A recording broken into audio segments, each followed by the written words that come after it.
This time I'll call the budget workshop meeting to order at the Justice Center. As for roll call, please. Kirby?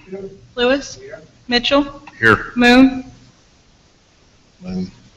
Alphabetically, how's that work? M-I-T-M-O. Moon's here. Okay. He's on medication. Let's go. Samples? Here. Have a quorum. All right. At this time, we got the emergency announcement. I guess if you go out this door, there's a stairway. If you go down that hallway, there's a stairway. Go outside, stay out of the way of the cars. Okay? Don't use the elevator. Yeah. Input on items on the agenda. Anybody? Okay, at this time, we'll start presentations. General Sessions Judge. Good evening, and I'd like to thank whoever is responsible for the food. Enjoyed it. You've got our proposal. Is it? Then I'll need to get an increase.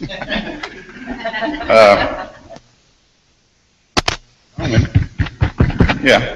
Anyway, you've got the budget that we presented as well as a memorandum that I've done for you before.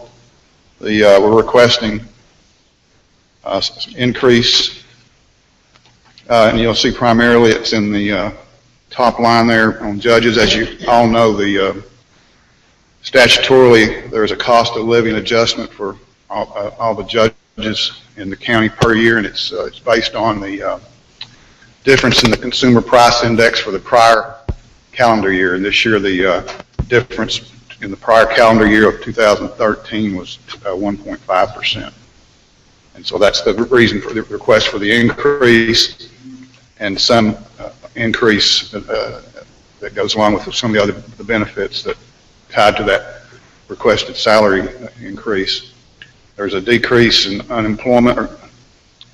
There's an increase in workers' comp simply because we were told that it's going up. And I neglected, as a result of last week's, when I've heard all the other office holders request a 3% for their employees, I did not put that in here, but I'm making that oral request on behalf of our 3 employees.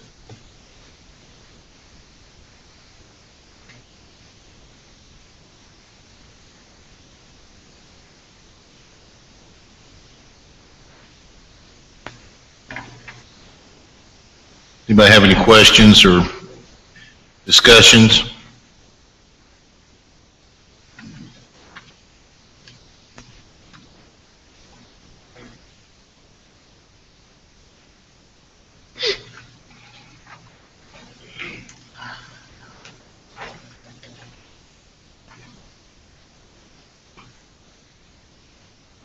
I guess I have one question. Okay. Under the 161 line, the estimated was 118,661, and then we're dropping back to 115. As I understand it, that 118 included the $1,000 adjustment that you gave each employee, and then, then we're back to the, isn't that correct? I believe. Is that right? That's correct. Okay, thank you. That's all I have. That'll be a consistent comment for all the operating budgets where there are staff.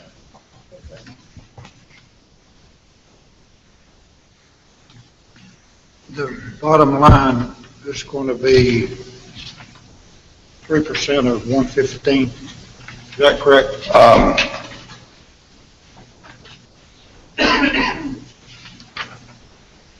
Well, the requested increase is just, let's see here if I can see it. It's about $13,000. Okay. Or no, excuse me, I'm sorry. I went to Everett, pardon me. What's it now? About 23,000, I believe.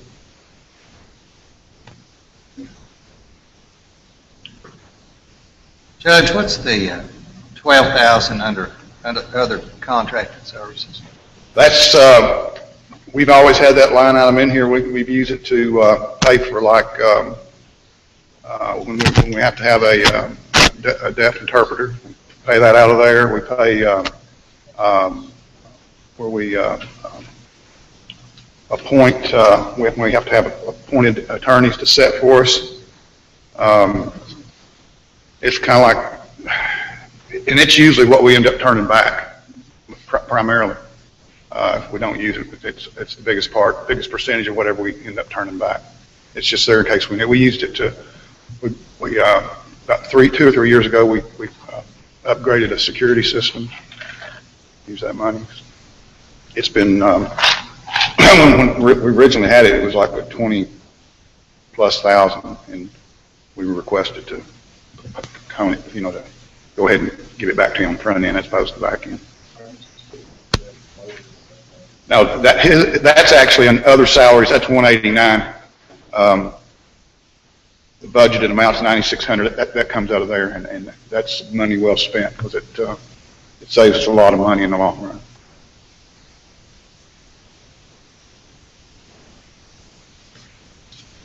Evaluations,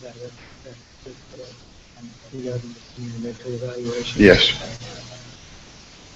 And the other contract, also, if we have to have a mental health evaluation of a misdemeanor defendant, we pay for it out of there, and it's a pretty good, we try to avoid it, but it can get costly.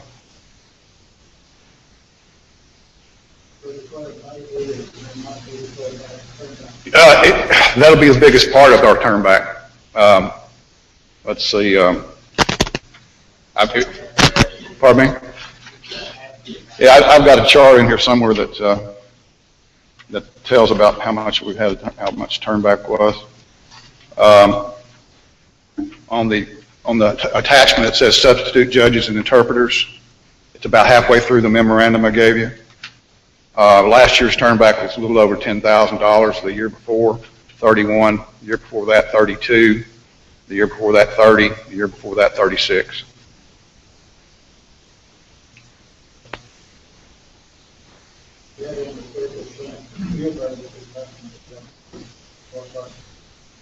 Well, it goes up, like I said, about 26,000. That doesn't include the oral request that I've made on behalf of our 3 young ladies who are up there. Yes, sir.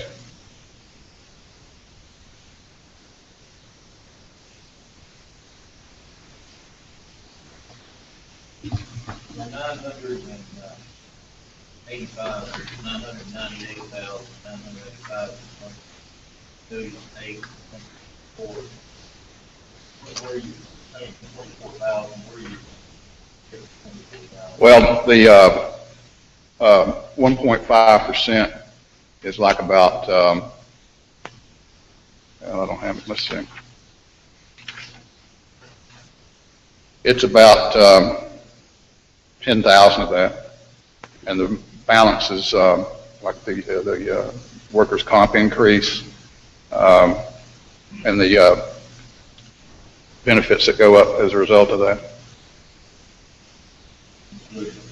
No, I'm just orally making that request. I'll be glad to resubmit one with that in there.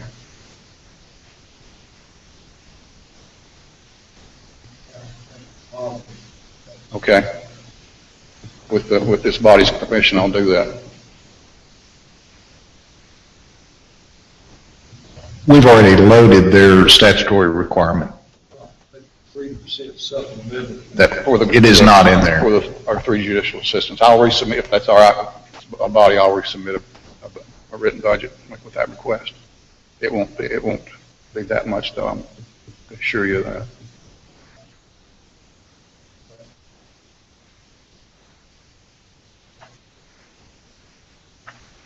Yeah. Any other questions or discussion?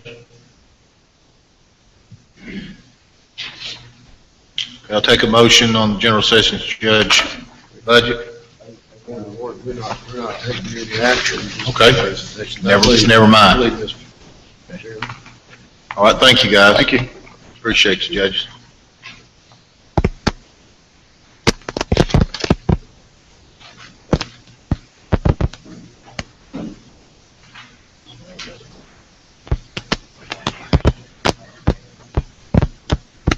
All right, circuit court clerk, Tom.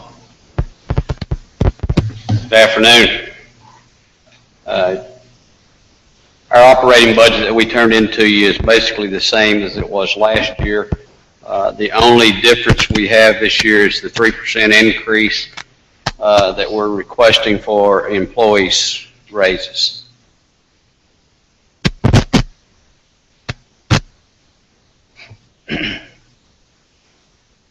It will actually probably show in there as being lower than what it was last year because we separated with what the comptroller's office were, the judicial commissioners' salaries had to come out of our budget and be placed in their own line item.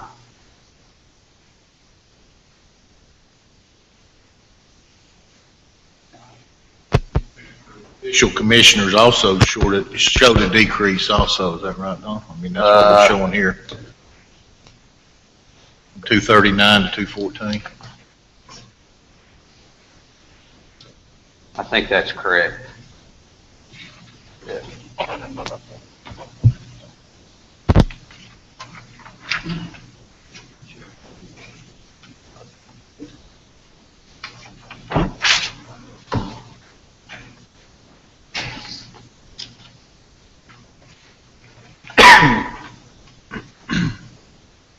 Why is there such a jump in the victim assistance? Is that part of yours? No, that's the money that, I think that's the money that goes to Haven House and that we collect, the extra that you all approved.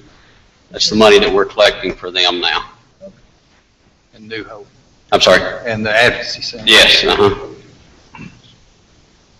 I'm talking about the jury and witness fees. I think I'm on the right one. It shows 54,300 and it looks like we used maybe only about 28,000, 29,000. 500, 194. What's your question on it? Why we used only that amount? I mean, yeah, would we expect to use about that same amount next year? Or? We have no idea, Mike. That, we don't know how many jury trials we're going to have in a year. So, we base it on each year what we think we're going to have by what our caseload is, and then a lot of them come off. We still have to send out the jury summons to be prepared. A lot of those come off the day of court, and that, so then we don't have to pay the jurors and that. So that's where the savings in that is. Historically, do we use about that much? About the 54 we've used more and we've used less. I mean, like I say, it's just depends on the depends on if we have a murder case or if we have a sequestered jury. We've been very fortunate in the county as of late, last few years, and that we've not had to have any sequestered jurors. If we do that, the 54,000 will be gone, and I have to start sending the bills to you all to pay. We've had to do that in the past, so that's. Thank you. Tom, explain the data processing. You've moved it out of this 317. Did you move it to another line item? Is that on the? Is that our reserve you're talking about? That's what he's talking about. I think this is reserve. It's data processing service. 317. I may have to get Mary to answer that. Mary, you know what?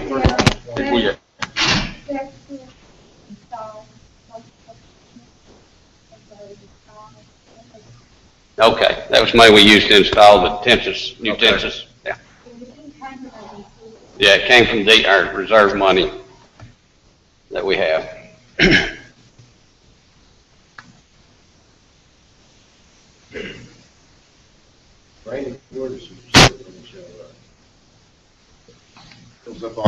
Shows up on the balance sheet.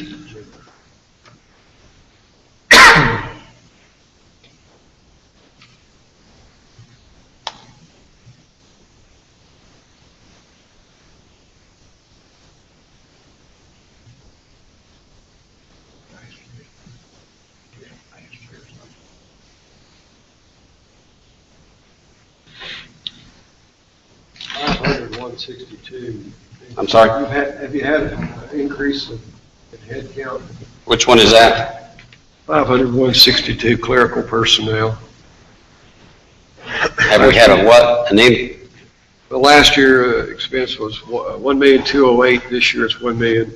Budget for next year, 1,229,983. That include the 3%? No, that's a supplemental.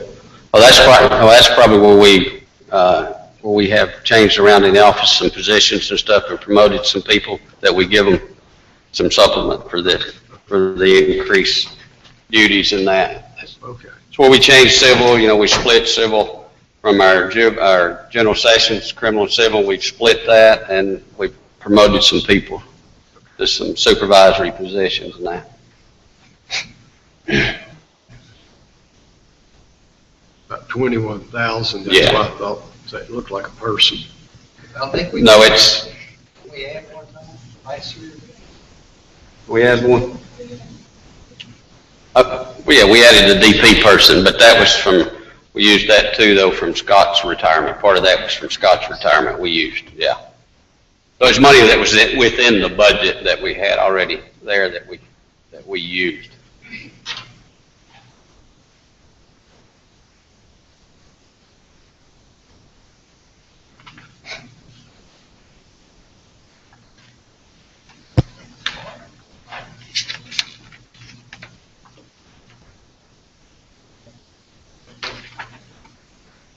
On their reserve, it's a part of the general county reserve, so it's lumped in with everything, so we'll pull that out for you and email that to you, so you'll have it, or include it in the packet when we upload it. How much reserve they had at the end of 2013.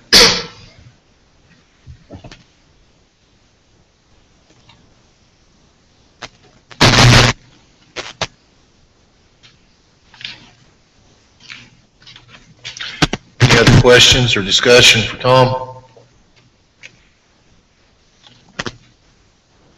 Anything else you'd like to say, Tom? Nope, thank you. Thank you.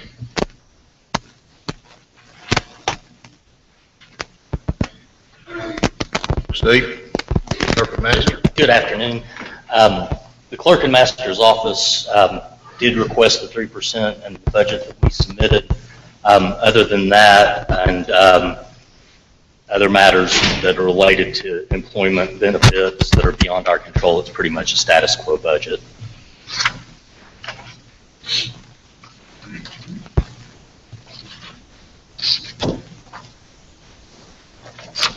And as the committee may recall, we actually have two budgets. We have the budget for the Clerk and Master's office proper, which is the 420, and then the 410 is our sort of mini budget for Judge Harrington's office.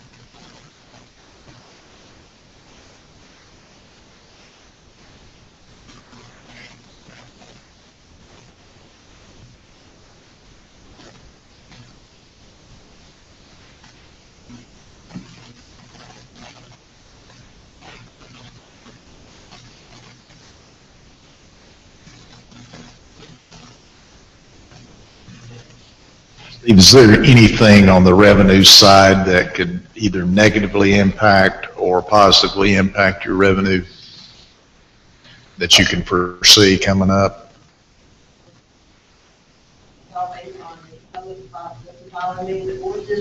Okay. So it's all just volume driven? Okay.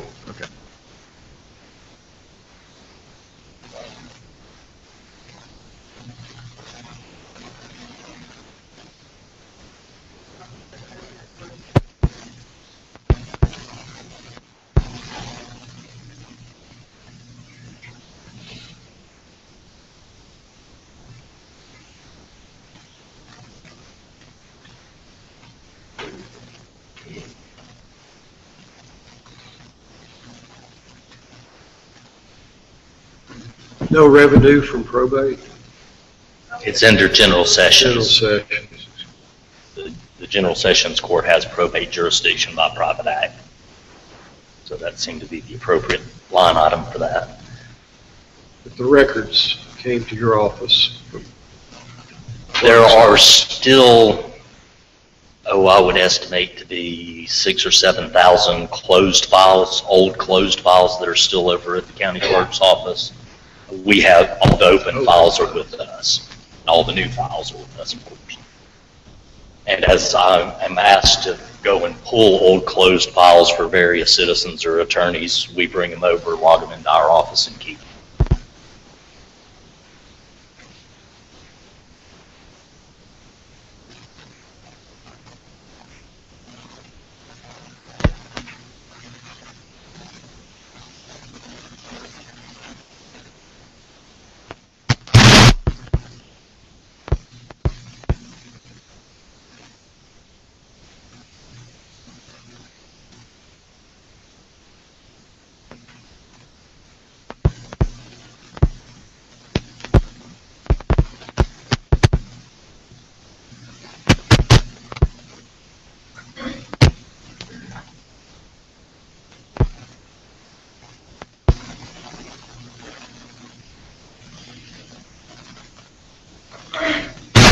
Any other discussion?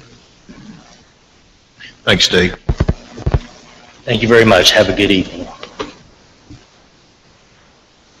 Public Defender? Matt? Thank you, Commissioners.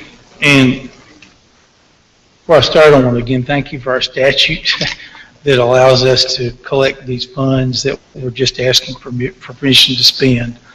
Several years ago, I filed previous memorandums. I didn't think it was necessary this year, but file another one if y'all think it's necessary.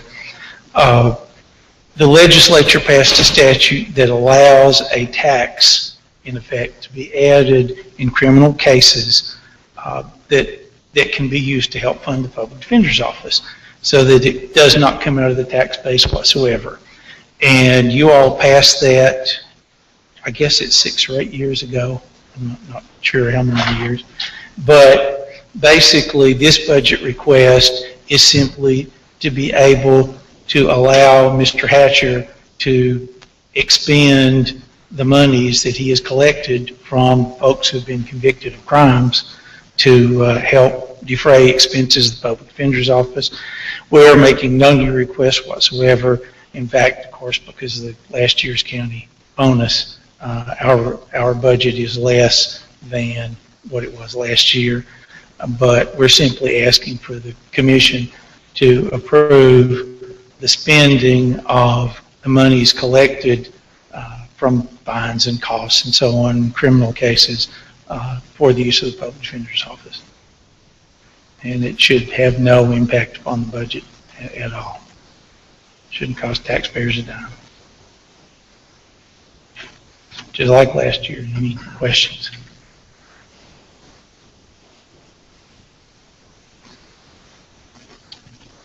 No questions? Thank you very much.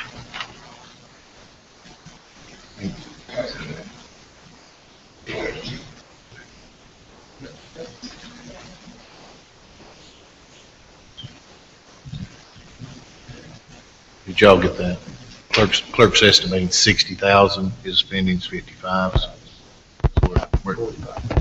yeah. Thank you.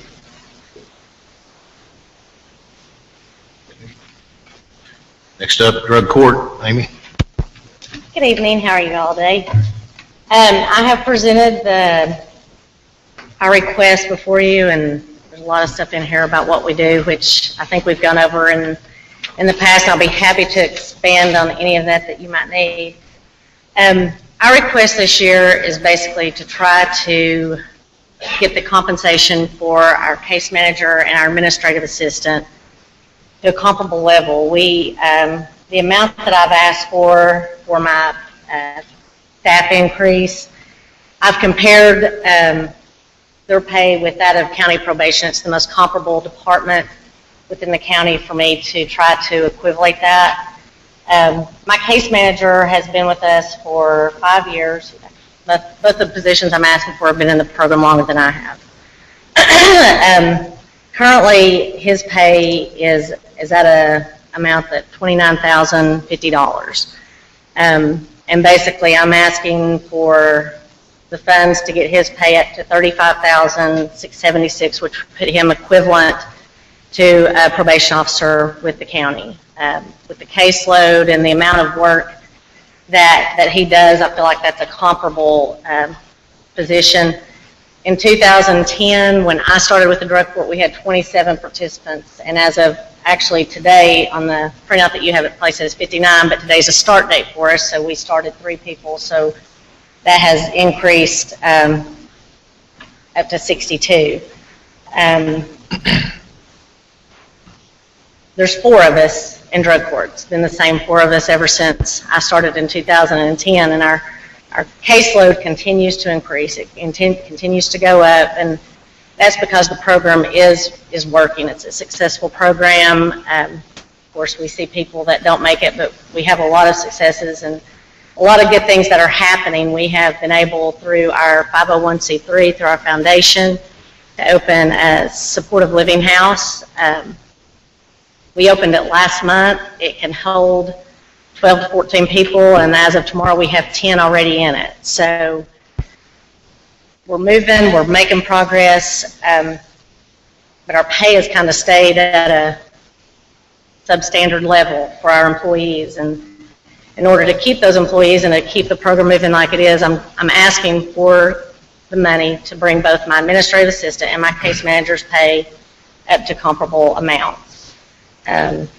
In addition to that, I'm asking for funding to hire 1 additional staff member. That's where the extra $32,000 comes in. We're asking for a total of 47. $15,000 would get the pay grade of my administrative assistant and my case manager at equivalent levels within the county, and then $32,000 to hire an additional staff. The operational budget, the expenses are pretty much staying the same. Where we see a need and an increase is in our drug screening. As we pull in more people into the program, the expense on drug screening goes up as well.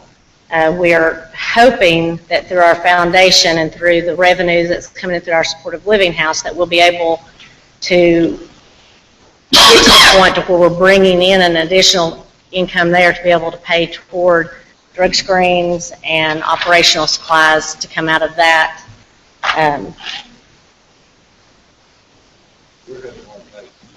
I'm sorry.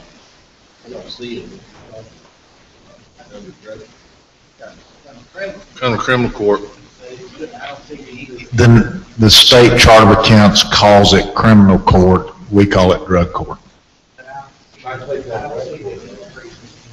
Go, keep clicking, and it's actually behind that first page. The actual operational budget is the same. The increase has to be done on a separate. Yeah, that's wasn't what they were looking at. Okay. Should be the 3rd page behind where you open it up.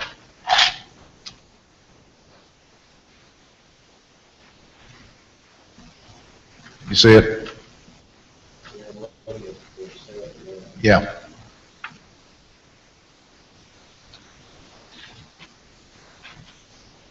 And you have 62 people in the program currently. Out of that 62, looking at past trends, how many people will complete? Did you give an estimate at all? The way our program works, and the reason that becomes a tricky thing to try to figure, we have continuous entry. Every 2 weeks, we have the ability to start new people in our program. At the same time, with the continuous entry, you also have the continuous issues. If somebody messes up, then they can be discharged at any point in time for that. We currently have 7 people in our aftercare program. The way the program has changed in the last 4 years, used to, after a year, you would graduate from the program and we would continue to follow you for the 2nd year of aftercare, but you technically were already graduated. We feel like that in order to be doing our job within the drug court and to be able to service the community appropriately, that we should not graduate them from the program until they've completed the second year of aftercare as well, because that's when you actually see them living outside of the constant under our thumb.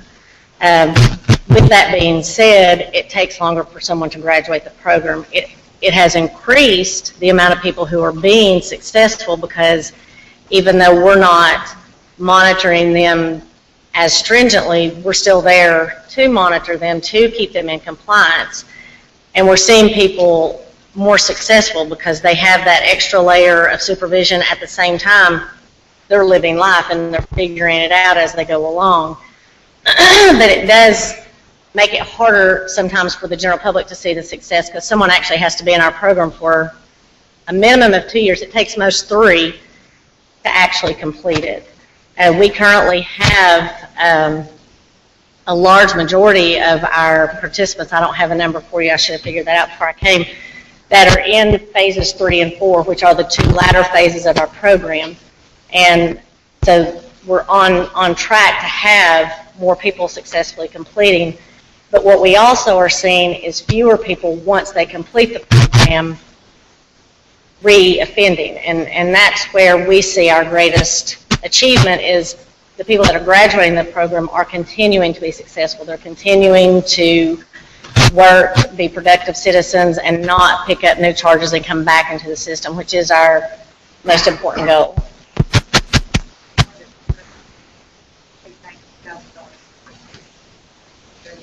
So those mandated, state mandated?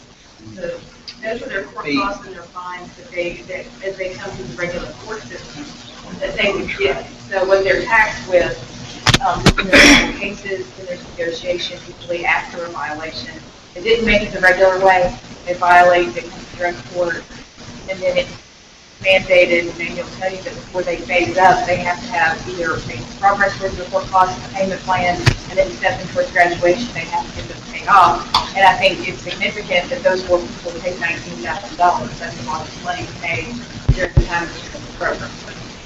It's budget, so. And we're working more with the clerk's office now as well. We give them a list of who's on our docket, so that, we're cross-referencing to see, who's paying, who's not paying, because if they're not paying on their court cost, that affects everybody. That affects because the money that comes to us through the drug court fees is collected as part of their court cost. It's not money that we collect separately from them. That also comes through the clerk's office through their fines and their court costs. What does it cost each individual to go through the program? What do we charge? There's I think it's $575 that's assessed as part of their fines and court costs. Who determines that? That's determined, well, there's TCA code that says, basically, if Blount County didn't have a drug court, those fines and court costs that are mandated through TCA, I think I don't have the code for you, I apologize. That fund would have to still be collected, but it would be sent to the state, and that's where our state grants, when they come in, those are partly supplemented by the counties that don't have drug courts that have to send that money to the state, and then they reallocate it to the counties that do have drug courts. So when a person comes in drug court, the money that they're charged to enter the program goes to the state? It comes, well, because we have a drug court in our county, that money will come to us. But because there's a statute that covers that, if we did not have a drug court, the counties that don't have drug courts, that money is still assessed, and that money through the fines and court costs through like the DUI excess funds, and under that code, those excess monies go to the state. And we were able to actually we typically get $50,000 from the state in our grant. And this past year, we were able to get $70,000 on our grant. We were able to get excess because we have shown our program to be successful. So we have gotten a little bit more money budgeted to us through the state. On your drug court fees, though, you only show $1,466 for 13-14. But you're projecting 2405.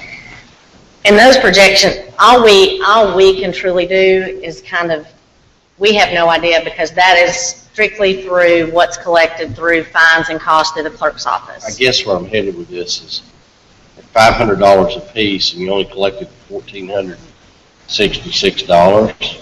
That's only 3 people.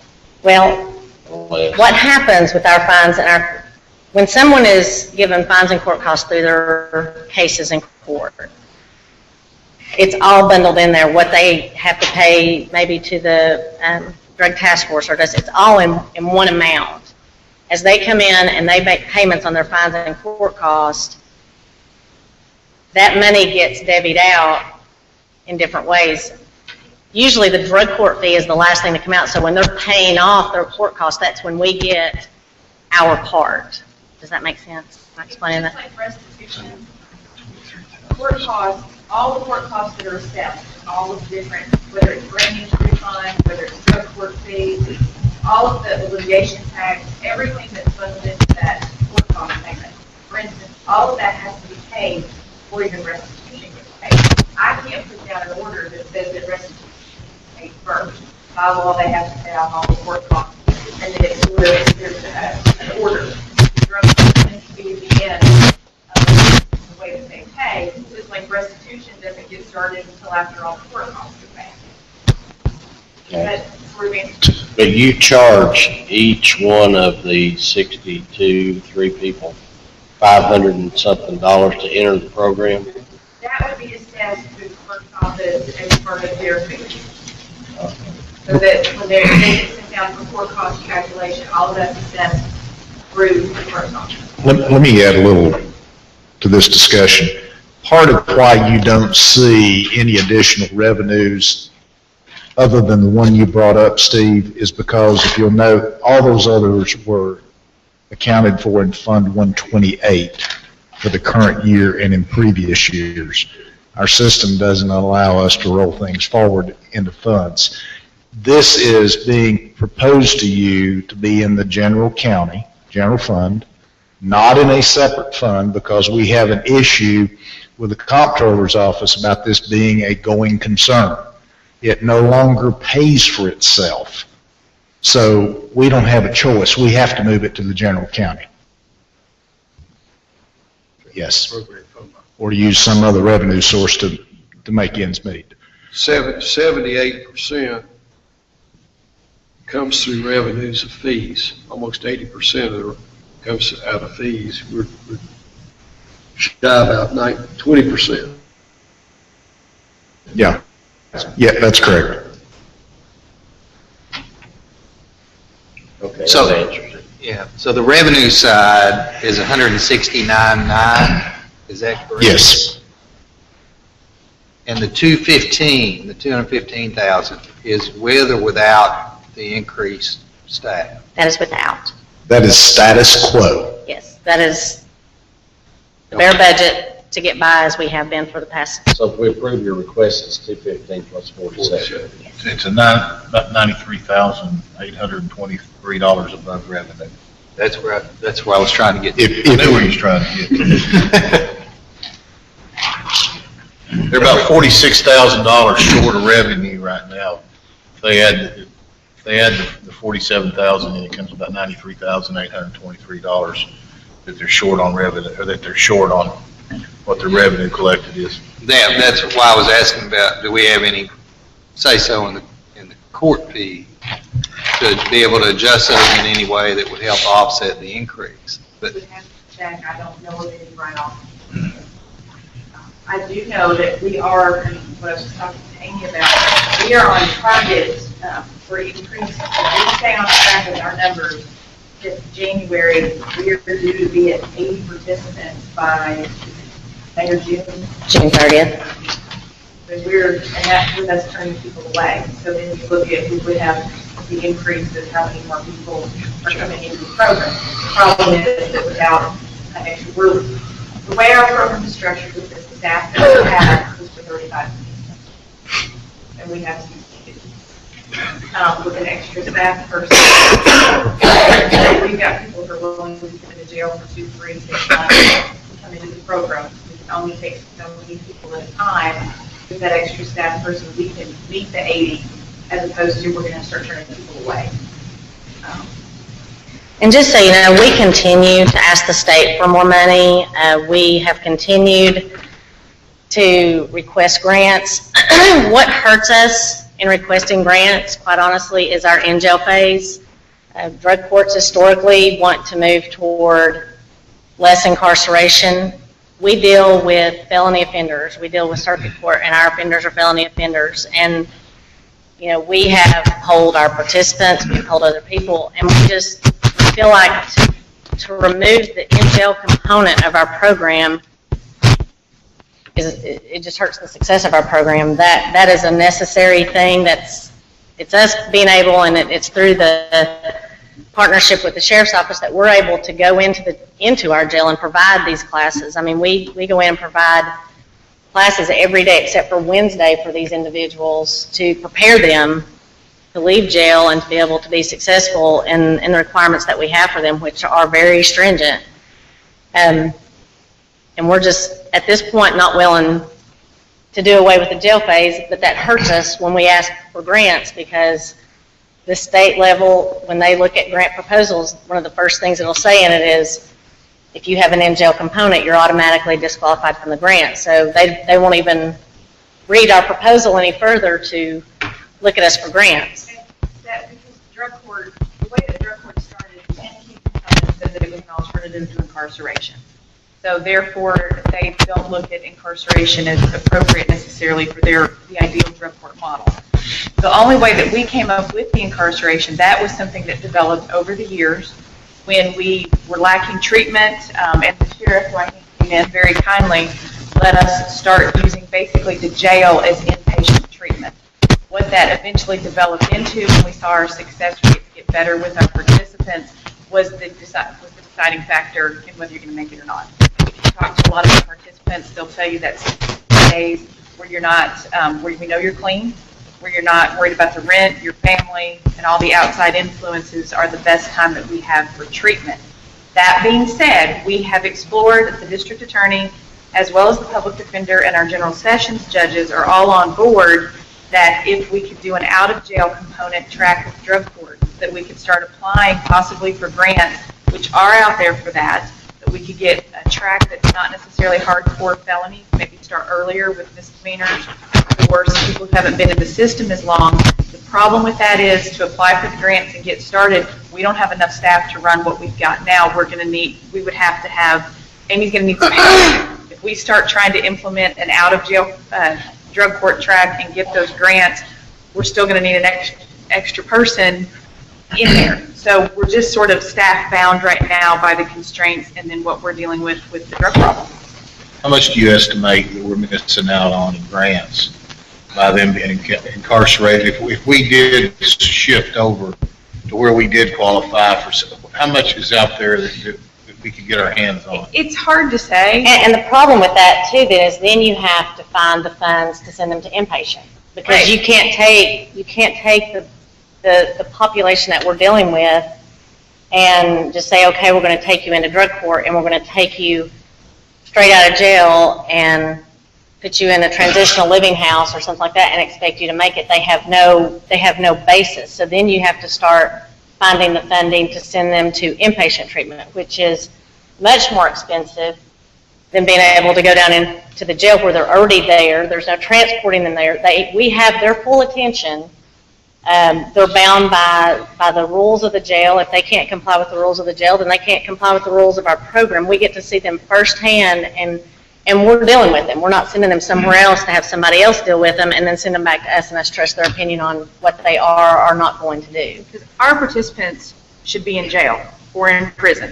The people that we have that are out are otherwise people who would be sent to the penitentiary or who would be serving out sentences in our detention facility.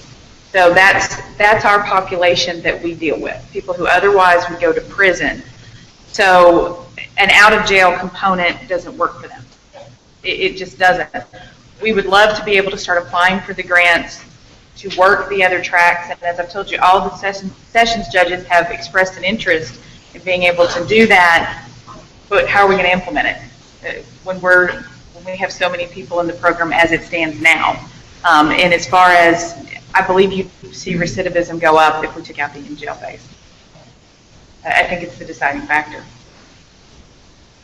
So that's the side. So in other words, They're convicted at this point. Everyone in our program's convicted. It's a post-plea, Post-plea. pre-sentencing. When they come into drug, It's post-sentencing. it's part of their sentencing agreement. Right. When they come into our program, that they complete drug court. If they do not complete drug court, it's a violation of their sentence. Their probation officer then violates them, and they go back before the judge for sentencing at that point. Most of the people that we get into the program, now we have 2 or 3 people that are there on diversions, people who had not been in much trouble before, they qualified for diversion, so if they successfully complete our program, they're going to get their record expunged. I think we've got 2 out of those 62 people. Most, I would say the majority of our people have come into court on felonies, have a 6, 8, 10, 12-year sentence. They have already tried split confinement. They may have served 6 months in the jail, came out on regular probation, and we usually get them into drug court. It's their first, second, or third violation of regular probation. They're looking at going to the penitentiary, and then that's usually when we can get them into the program. And so if we can't accept them in that program, then have to go through. Yes, but most of them, because of release eligibility and because of safety valve and other guidelines, they're going to be out. That's the reality. And this is kind of changing tracks here. You're calling a case manager, is that a probation officer? Kind of does a lot of for us, a case manager wears a lot of hats. We all wear a lot of hats. There's 4 of us. So my case manager is trained in the treatment model that we teach in the jail so that he can also go in the jail and teach some of the classes, because we have to have him trained to do that. But he also has to monitor their work. He has to monitor their housing situation. He has to monitor if they're in compliance with drug screening. He has to monitor, if they're having the contact with people they're supposed to, if they're attending their classes. I mean, it actually encompasses a lot more than what just a probation officer would do. When I look at what our job descriptions are for our positions, and I try to model those with another entity within the county, probation is just the easiest to model that with. But no, I would say that my case manager does. But in your line, in your budget, it's 111. It's called probation officer.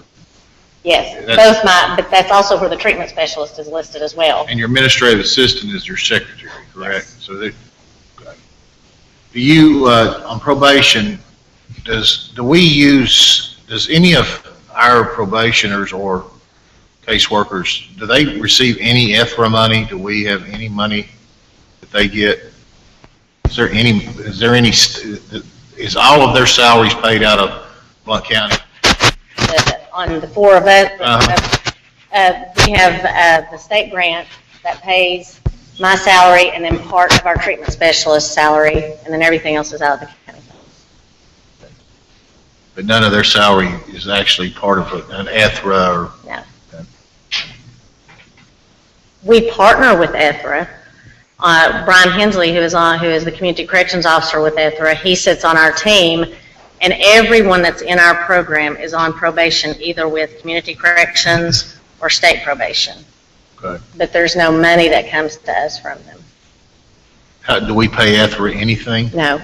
The only people that are paid are the 4 staff that are listed. Everyone else basically volunteers. State probation has agreed to designate a person for us, as well as EFRA and community corrections have agreed to designate a person.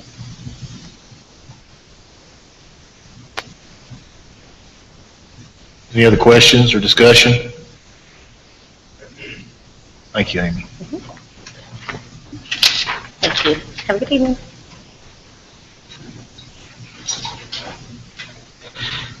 Talk about contributions to other agencies.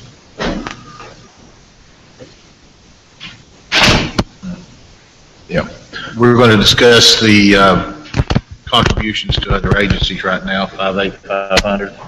This is 2 organizations that we fund. One is the Heritage Center, which is a condition of the grant that the county received a few years ago. We have responsibility for maintenance associated with that grant.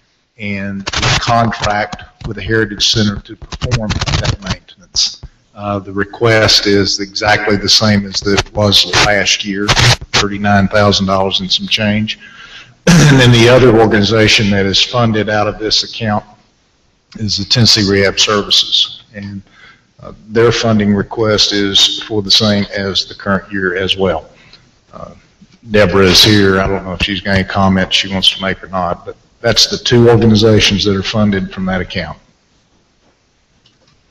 Good evening. I just wanted to give you an update from last year for the money that you graciously gave us last year. We were able to serve 230 individuals. We also placed 53 individuals back to employment who have disabilities. They have a combined salaries of $580,852 of combined salaries going back to Blount County as taxpayers. Out of the 230, 173 of them are below the poverty level. So many of our folks who go back to employment are now no longer on public assistance or receiving Social Security. We were able to, we also last year received our CARF accreditation. We have an excellence standard for CARF accreditation. This is a national accreditation. Our center was able to receive excellence awards for that, which we're very proud of. And we plan to probably exceed 300 people for this year coming through the center, because since I did the numbers this morning and we've already reached and exceeded 230 since October. So we are continually providing services for individuals. We're putting them back to work. We want them back to work as soon as possible. The employers in Blount County have been very receptive in working with us. We just recently had mock interviews. I had 7 employers show up and provide mock interviews for my clients, which was very beneficial. And we've had a very successful year. So, any questions? Is there a revenue component to this beginning? No. Are there any available? Or there's not much of a carry? I received money from City of Maryville, City of Alcoa, United Way, and you all. And I apply for every grant out there I can find. Anything from...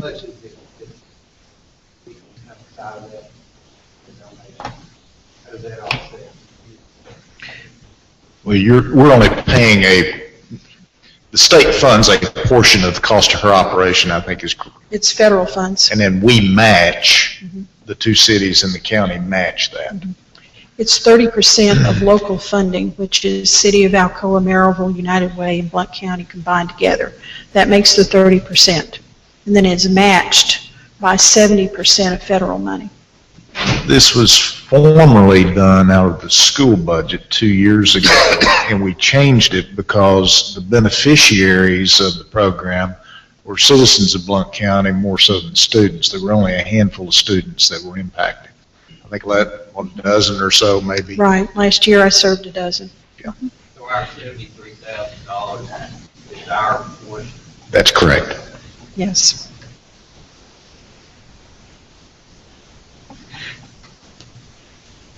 Any other questions? Any other discussion or questions? Please come by and see us anytime. Thank you. Thank you.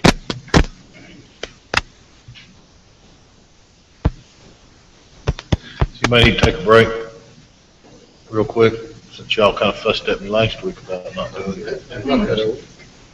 You were the ones that fussed at me. Does anybody need to take a break? Gerald, you okay? Mike? You okay, Steve? I gotta bring up that letter.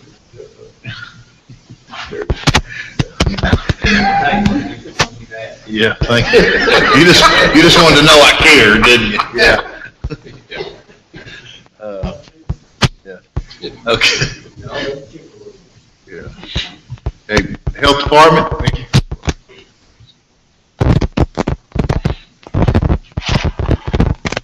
Mayor, Mr. Chairman, Commissioners. You'll see on 55110, the two areas in operations that we're asking for increases next year are in utilities, which includes gas, water, and electricity, and for communications. And then in personnel, we've had two employees have babies this year. So based on a survey of all the employees, they're going to ask for dependent insurance, so an increase in that area as well.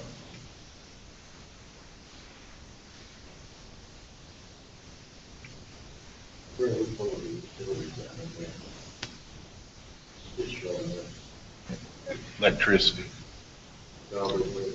Oh, It was in the account above it under electricity.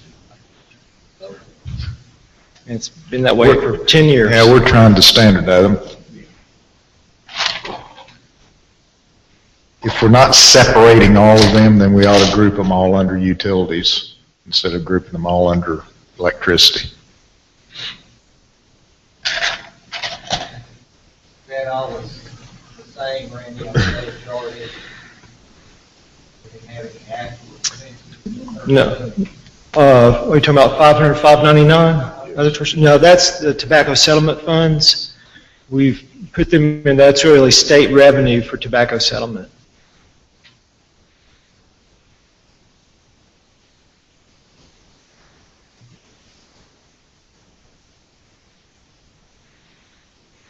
And that shows up on the revenue page as well.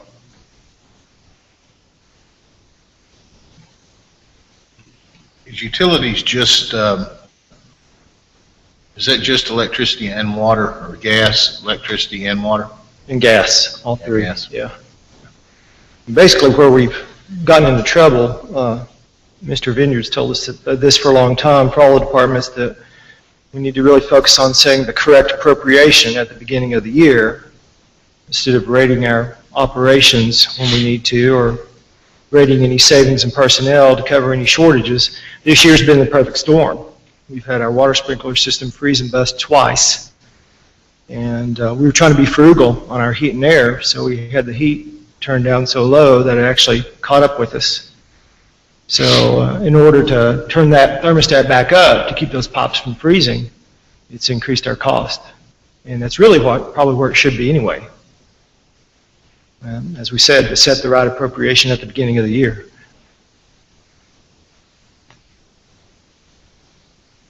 How many square feet's that building? It's almost 30,000. It's right underneath that.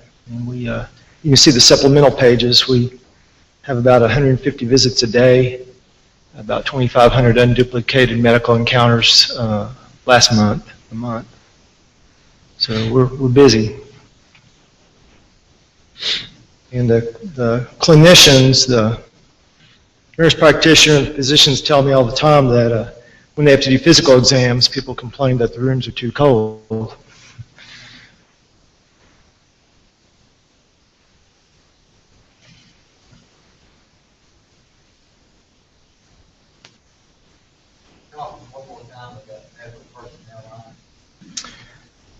Are you looking at 55110 or 55111?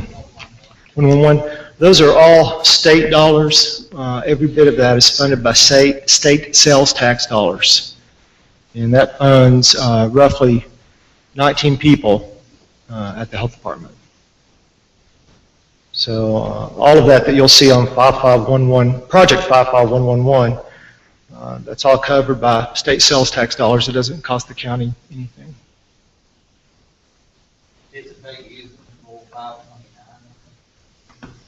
Yes, that's by monthly drawdown reimbursement. So it really doesn't matter whether we spend it all or not. Yeah. Yes. It's true for everything under Project 55111.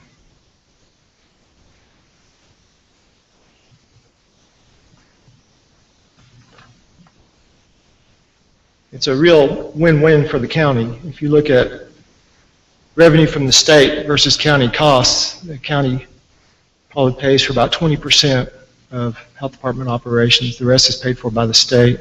So the state revenue is almost twice what the county pays.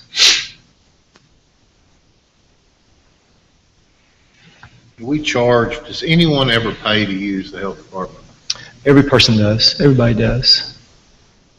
There are fees scheduled. All those fees are set by the state. And that sliding scale, for example, in primary care, the only qualifier is you have to have no health insurance. That's why we're anticipating a big change with the Affordable Care Act, that we'll start billing for insurance at some level, and we're not now. But even that, Mr. Mayor, the labs slide all the way down to $5. The medicines slide all the way down to $5, depending on percent poverty and income, if you're eligible for those services.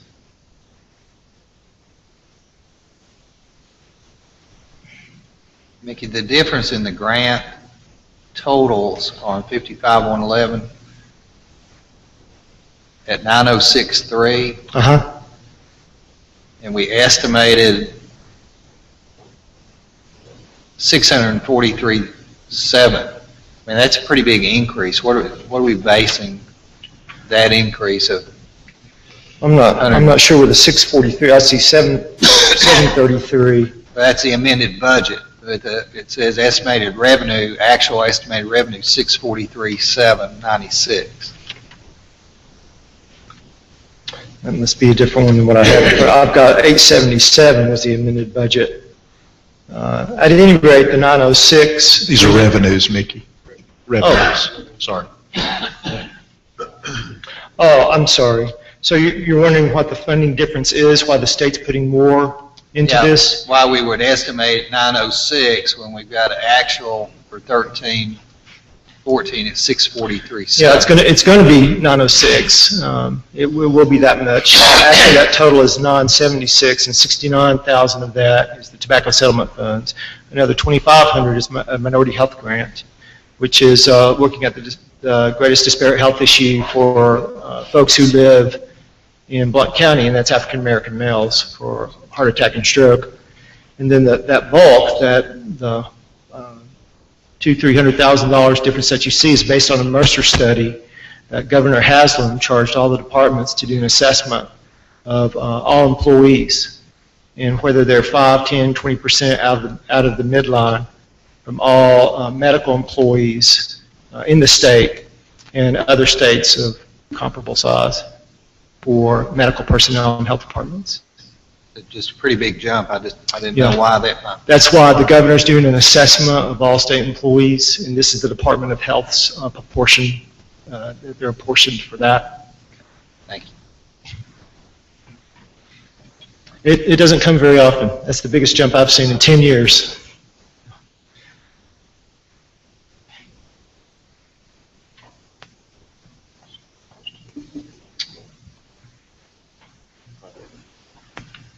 In your medical personnel line item there, the travel is 9,300, but yet you're estimating you're going to spend 5,430.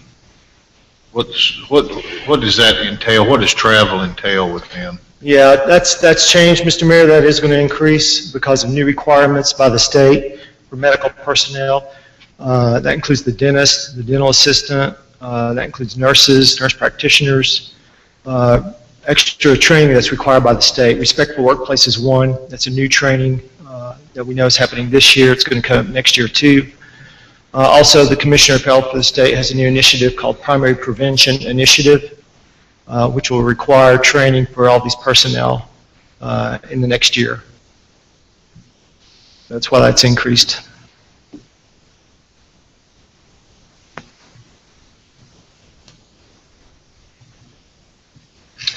Once again, that's all state dollars.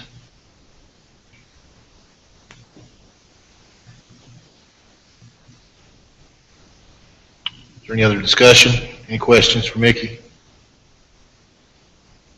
Thank you, Mickey. Thank you.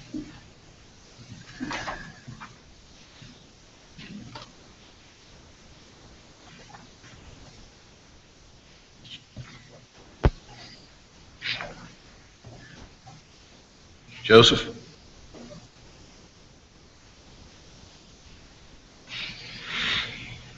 As you can see before you, there were our request for this year's operating budget, and that increase can be broken down probably just two major areas.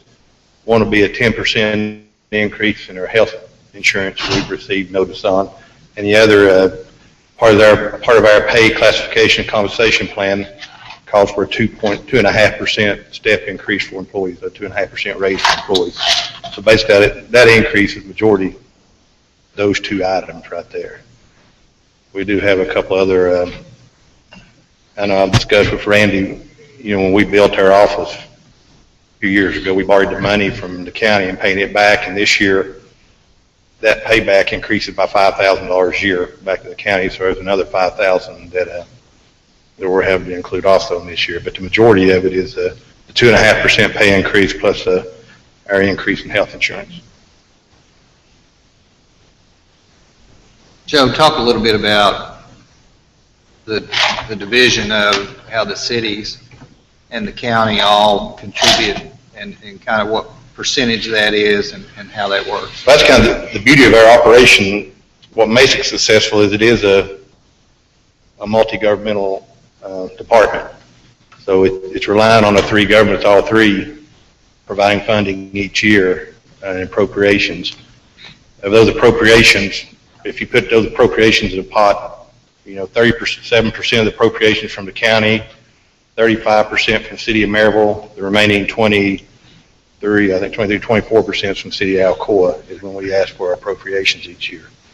So it's important that all three join in and give, because a lot of times if two agree they will and one doesn't, we lose it. We could lose it all, which would be pretty detrimental to our whole budget.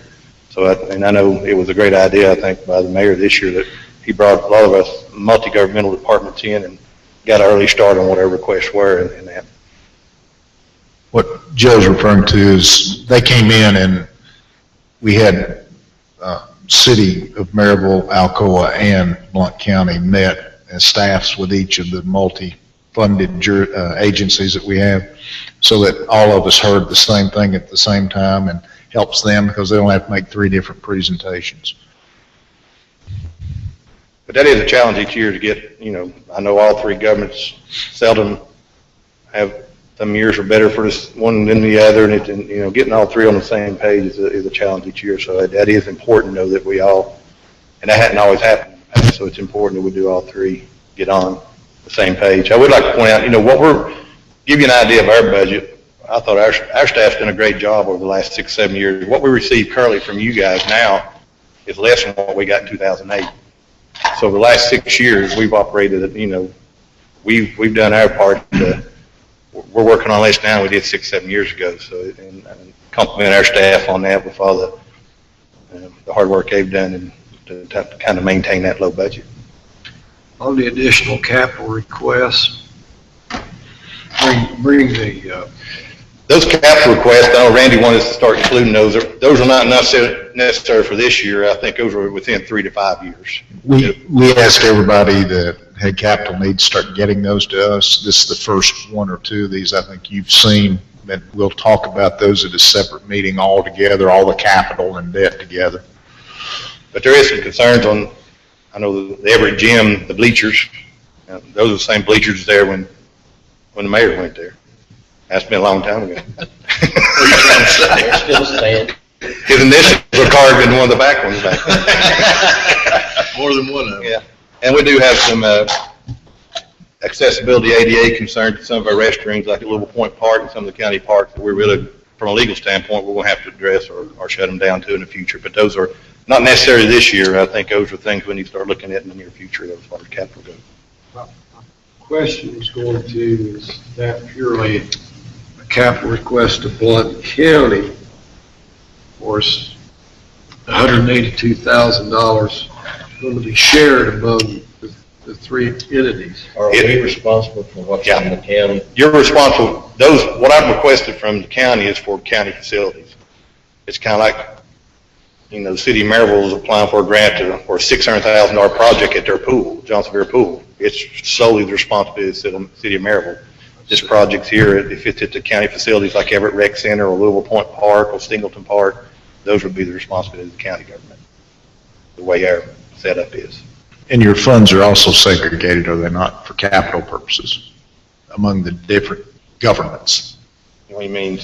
Your capital budget is segregated to. Yeah, each one has their own capital. Yes. Yeah, exactly.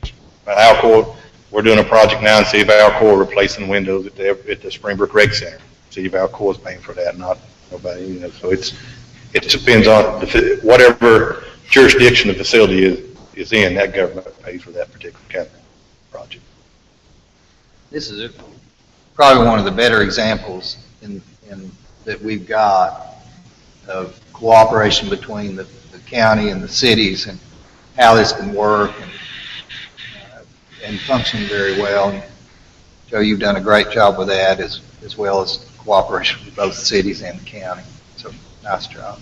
Well, I think it's a compliment to three governments too. I don't know that all county and city governments cooperate the way these do here. We found that out on that trip to Nashville, I think. Joe, is that the park that's across from George's Creek? Is that strictly Louisville or is it? Yeah, Mill Park, that's that's Louisville. We don't have any, there's the county, we don't have anything to do with that. That's the City of Louisville's park. Now, we do have the Singleton Park on down a little bit farther down, across from Beach Grove down in there. That's a park we added probably about 40 years ago. TVA been asking us to take that over for a while, but I didn't want to take it over in the condition it's in, so they went down and they spent $100,000 on it. That's the one up on the hill. Down in there, one on the hill, or are you talking about where I'm talking about name it is? It's The lake is. It's at the lake, the little fishing piers. Yeah, okay. The one me and Gerald get calls from the, anytime somebody parks down there for more than an hour, we'll get a call, somebody's hanging out at the park. Strikers. Yeah. And I called sheriff.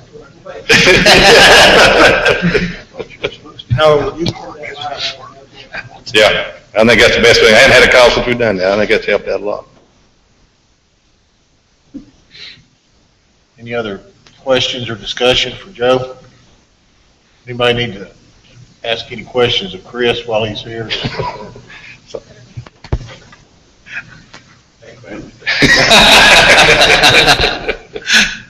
Okay, thank you, Joe. Thank you.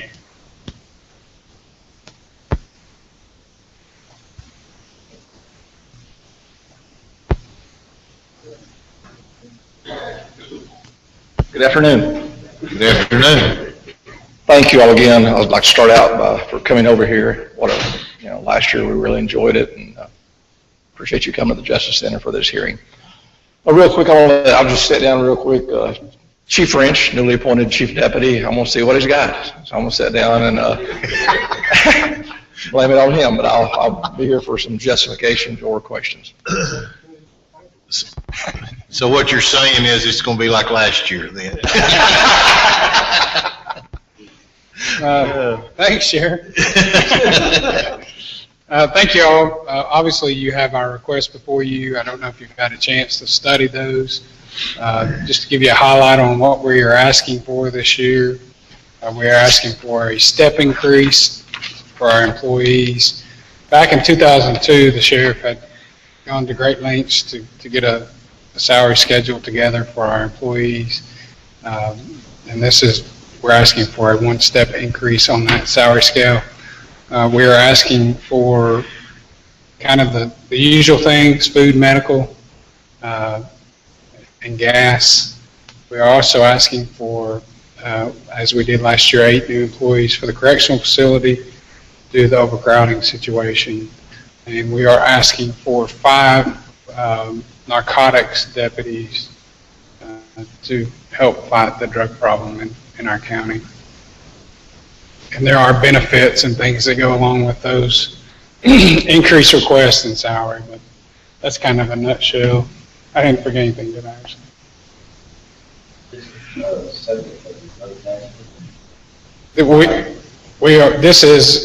We supply the employees to the drug task force. Obviously, the cities give an employee each, but this is coming from the county, yes. But the 5 you're talking about, they will be part of the drug task force? Yes, they will be part of Captain Talbot's operation, the 5th Judicial Drug Task Force.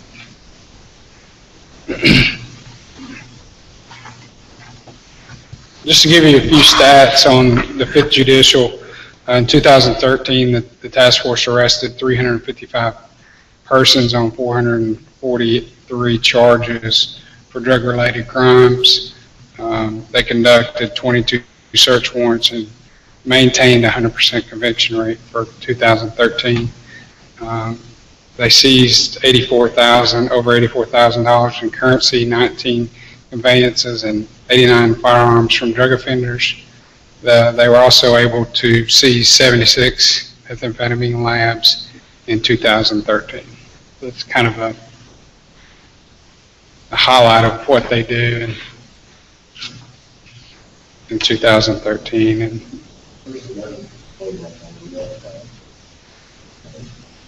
well, our budget director and the 5th Judicial, Randy, y'all just met with, that was a topic that came up last week. Can you fill in how that's all going to? We're trying to segregate that to where everybody can keep track of it that needs to be, that's got a finger in that process, and then the agreement is actually up for renegotiation, I think, between all the governments, and we're trying to improve that language in that as well. It's that operation, by the comptroller's definition, is a joint venture. And in discussing that with Captain Talbot, I think there's a preference that it be viewed a little bit differently than that, but basically boils down to how we're going to operate. While they do view that as a joint venture, it's really not. The sheriff's office runs that with cooperation of the Attorney General's office. The city chose a number of years ago when their fund balance got very large to get out and take their money. That's the only way they could disperse the funds. So we gave them 25% apiece, and they tried to kill it in Nashville. We went to Nashville and was able to survive to run an agency with the sheriff's office and the Attorney General's office. So again, it's a sheriff's office show. They supply a man per each. They started about 2 years ago or 3, and it benefits us plus the cooperation. You know, we're inside the city just kicking doors in and stuff. I'm sure the chief wanted to be aware of some of those things, and this way it helps us with the manpower. It helps them with intelligence.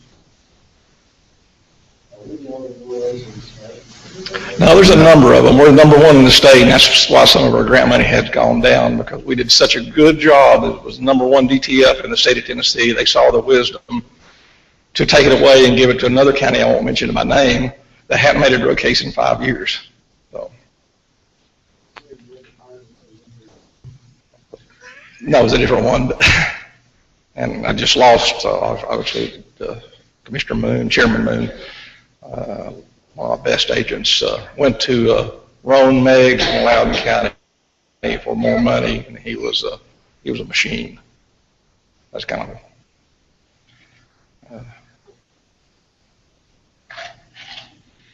So your supplemental request is, Brandon, you're looking at about a 6.5% increase. Yes. Real quick on the drug task force, I'm going to jump to jail for 1 second, then I'll sit back down. One of my biggest compliments I've had as sheriff come from drug dealers. It used to come from drug dealers.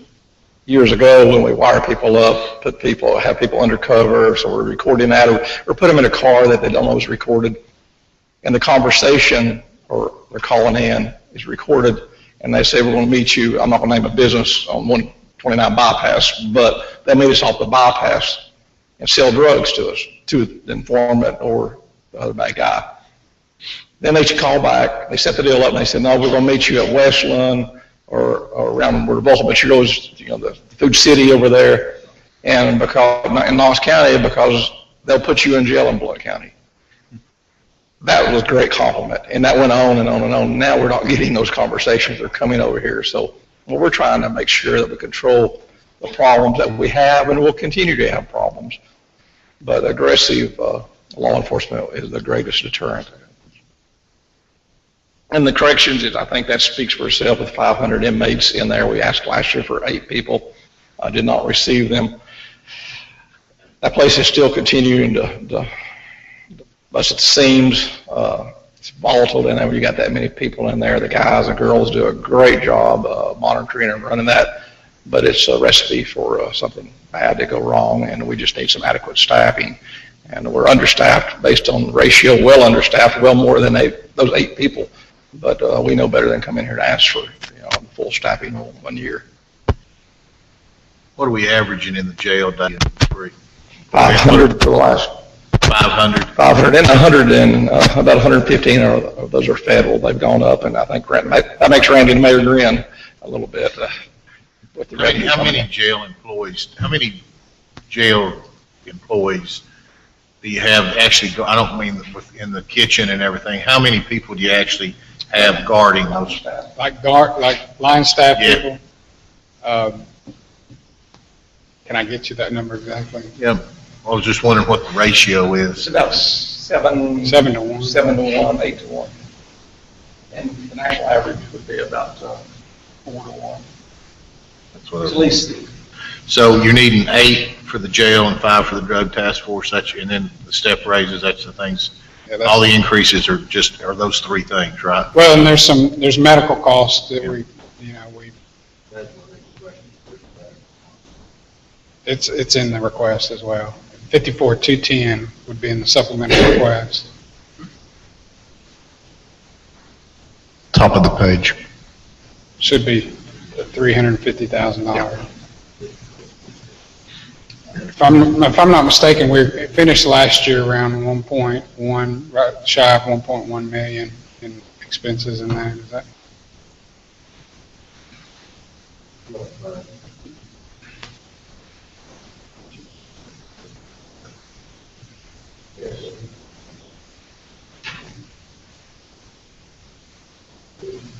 Should be about the 3rd page back behind 54,210's roll-up.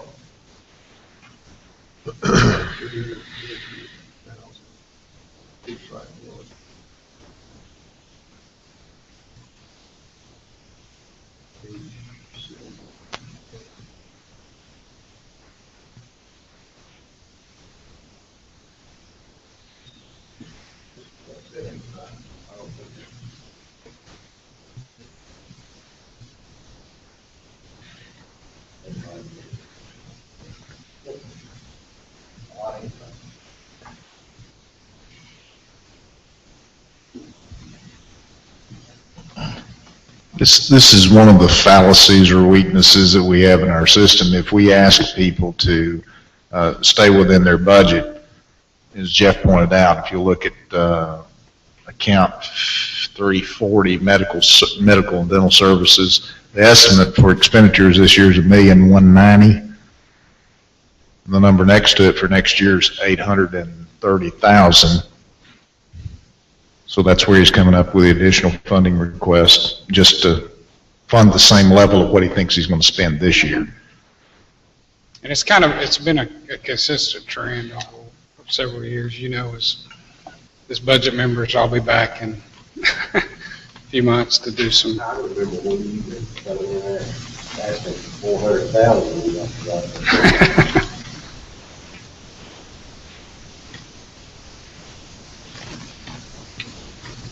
And the federal prisoners, feds pay for that. We're just paying for what's local and state.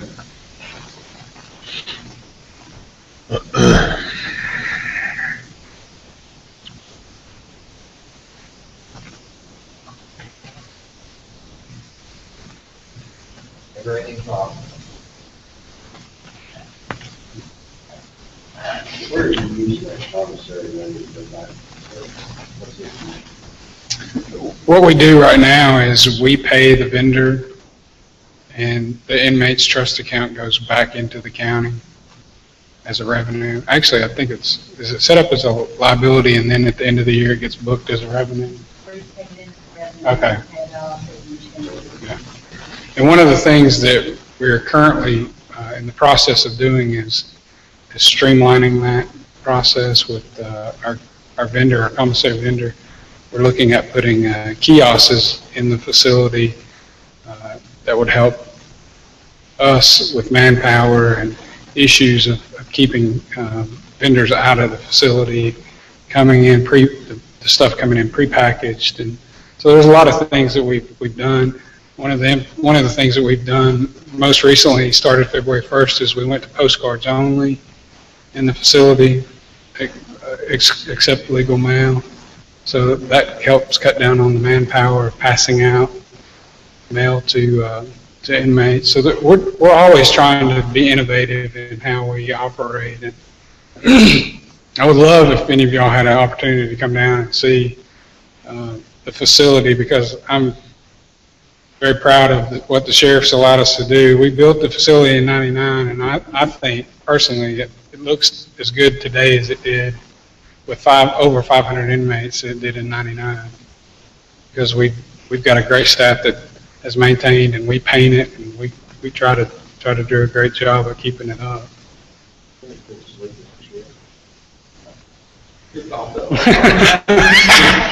What's Marty going to do now? It's not delivering mail.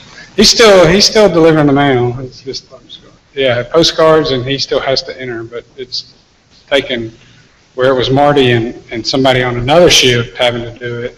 It's really cutting that.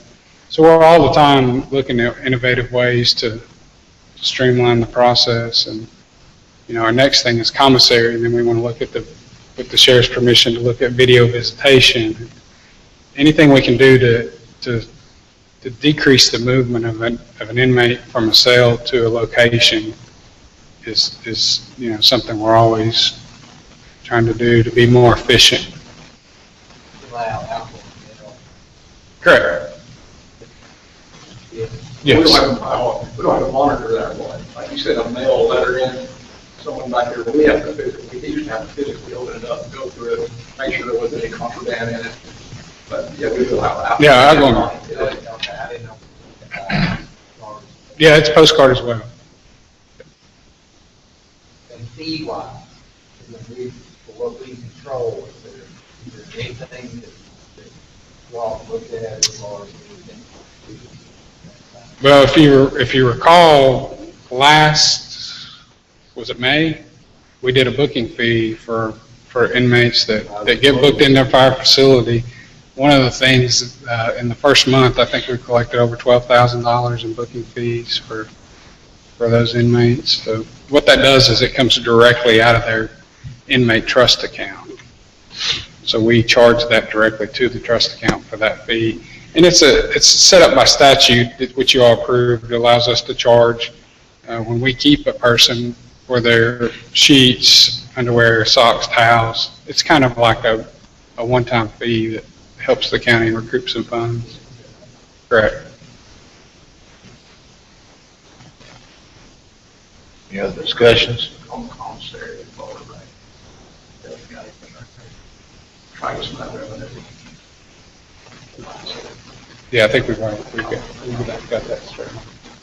Where's the dollars?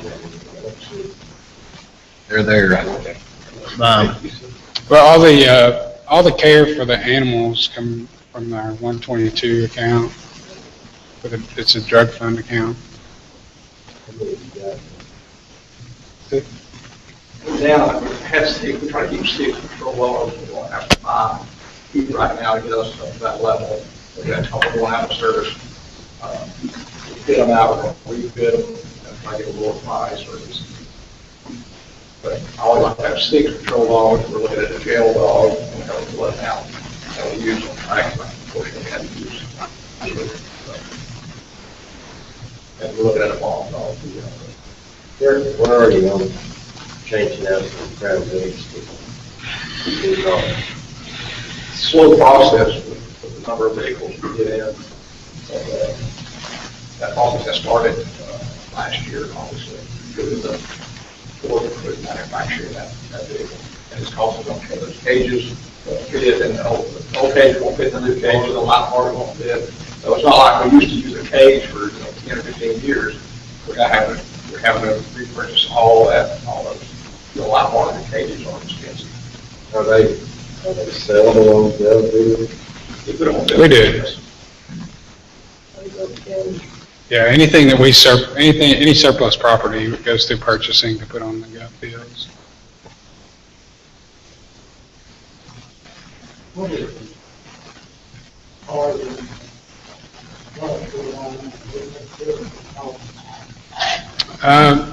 No, there's not a lot of difference. The beauty of the things that we're buying now have better warranty than what we got before.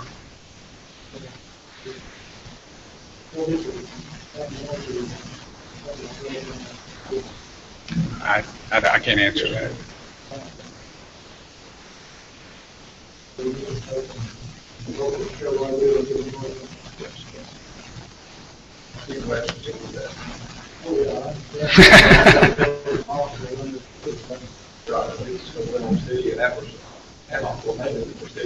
That took up a lot of man hours. That car down there, they might get it later, an hour later, 5 hours later. So I think we're still buying some more products to have to do that. We're trying to settle in on a vehicle that we really like. And it might be a combination. Or it won't leave one car now.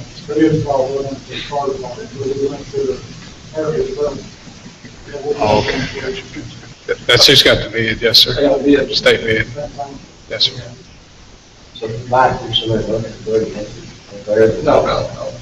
No, local dealership can service it.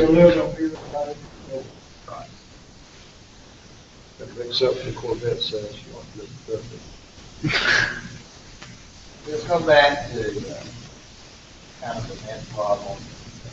An issue for you, your department, county, we're getting more of that traffic because we can't put them in jail. Right? That's one issue. I think there's more of it also too. And I think a lot of the guys are doing a better job detecting. They have some techniques that we're able to detect some things with. So they're doing a better job with the enforcement end of it too. It's a combination. Maybe more of it out there. Could have possibly been. We're not seeing the big labs like we used to, shifting to crystal meth out of Mexico right now and heroin. That's our next wave that we're beginning to deal with. But meth of some form, whether it be crystal meth or the type they cook and shake and bake here, we still have that problem. And then the pharmaceutical drugs are obviously the number one thing that we're really dealing with. The pharmacies call us. We have a great relationship. Please don't put that away. But they let us know when things are going on, whether it be a script or somebody's buying precursors to meth. And a lot of times of all the ones we catch, we let probably 80% walk because there's not enough people to cover all the locations at the time that are needed.